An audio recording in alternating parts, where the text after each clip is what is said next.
Welcome to our final lecture of the week. We are looking at the procedure to determine admissibility. The lectures this week have been somewhat shorter than in the past in order to allow time for your short essay, which is also due this week.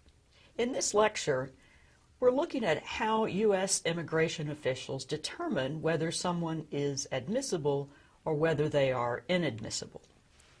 I want to begin with some additional terminology. This is not intuitive, but I want to show you the distinction between immigrants and non-immigrants. Immigrants are persons entering the U.S. with the intent to stay permanently. In other words, they have a green card, as it is known, or they are lawful permanent residents, LPRs is another abbreviation for that. By contrast, non-immigrants are persons entering the United States for a temporary stay with a visa expiration date. This can include student visas, tourist visas, short-term business visas. These persons must prove that they are maintaining a residence in their home country, that they have the intent to return to that residence, and as we said earlier, they must prove they have sufficient economic resources for the duration of the stay and for return travel. The immigration statutes for years have used these distinctions, and so it's important for us to keep them in mind, that immigrants has a particular meaning, a term of art meaning, and non-immigrants means temporary visitors. The process for admissibility will differ for these two groups. In general, what we've been discussing this week is most relevant for immigrants, for those seeking a green card, for those seeking to become a lawful permanent resident. So that's mostly what I'll be talking about in this lecture about process. We also should look at two other terms that are important for this topic. Consular processing. What is consular processing? That is the application process that takes place overseas at a U.S. embassy or a U.S. consulate. As a general rule, the visa process begins with an application to the U.S. embassy or U.S. consulate. This is a two-stage process, the first being the application for the visa, the second being inspection at a port of entry.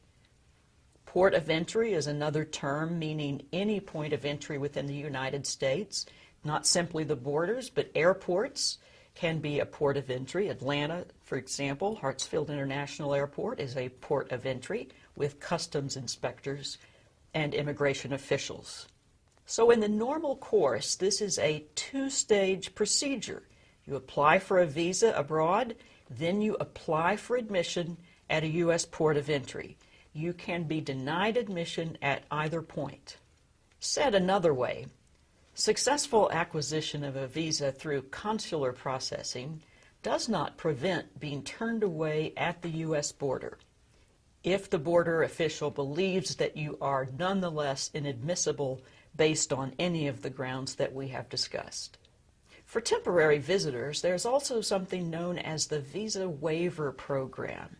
This applies to a number of countries that the United States has approved of their security measures. Business and tourist visas from these countries, many of them in Europe, Western Europe, business and tourist visas from countries with secure passports, most of these are in Western Europe. These passports include integrated circuit chips with biographic data and identifiers, passports that are more advanced than U.S. passports are currently. These countries may participate in the Visa Waiver Program, meaning that for short-term visits as tourists, for example, there is no visa required in advance. Let's go into some more detail about consular processing. This is the application initially at a U.S. consulate or embassy overseas. One reason that visa processing takes an enormous amount of time is the prior investigation that is required to determine admissibility. Consular processing involves a number of steps. First, and perhaps most importantly, criminal background checks. Employees at the embassy are trained to work with security and police officials in that particular country to determine if someone who is applying for a visa has a criminal background or even a terrorist background.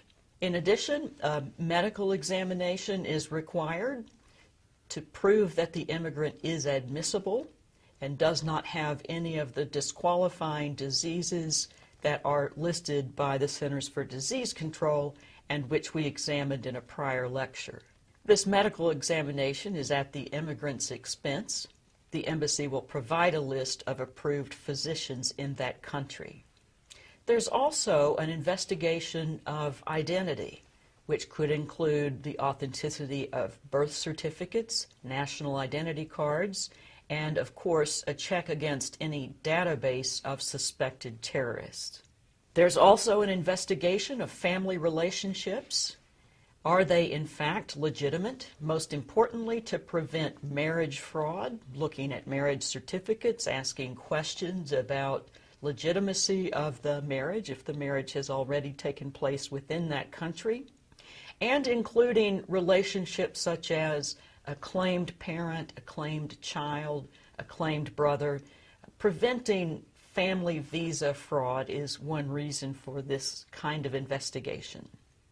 Obviously, it is easier to investigate all of these things in the native country rather than in the United States. Perhaps the most surprising aspect of consular processing is that there is no right to appeal a denial of a visa application.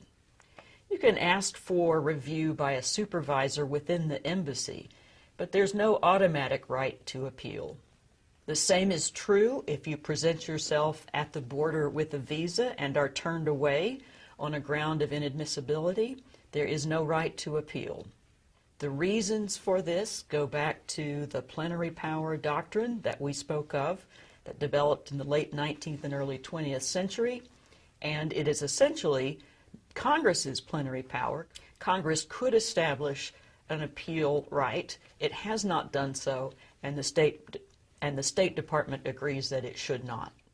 I want to conclude this lecture with immigration reform proposals that impact the process for admission into the United States.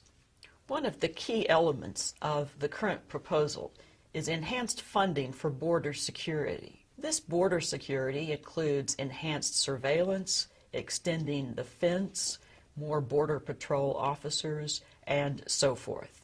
Some of these border security measures are triggered for particular zones along the land border with Mexico. The so-called hot zones are areas in which more than 30,000 people annually are stopped by Customs and Border Patrol. Presently, there are 3 such hot zones along the southern border. Another key measure of immigration reform proposals is a technologically advanced exit system. Surprisingly, the United States does not have a good way to track who exits the country. So we don't know, for example, whether persons with temporary visas have in fact left. It is not automated at this point. It's simply a matter of depositing an I-94, that's a temporary visa form, depositing your I-94 before you board the airplane for your return flight. Since 9/11 and in the Patriot Act, Congress called for an enhanced exit system but has not funded it. So I think we can expect to see with this immigration reform substantial funding to establish an exit system. The desire for a technologically advanced exit system first arose after 9/11. As we noted earlier, some of the terrorists entered on student visas, and several of them had overstayed the terms of their visa. It's not clear that an enhanced exit system provides additional security. For one thing, an exit system on its own will not tell you which persons who have overstayed visas are dangerous or where you would find them. So there are many critics of spending a lot of money on an exit system, but that seems to be an integral part of current immigration reform proposals. So that concludes our look at the grounds of admissibility and the process for entrance into the United States. Next week, we will look at the visa categories, including family-based visas, employment visas, and temporary visas. The preceding program is copyrighted by Emory University.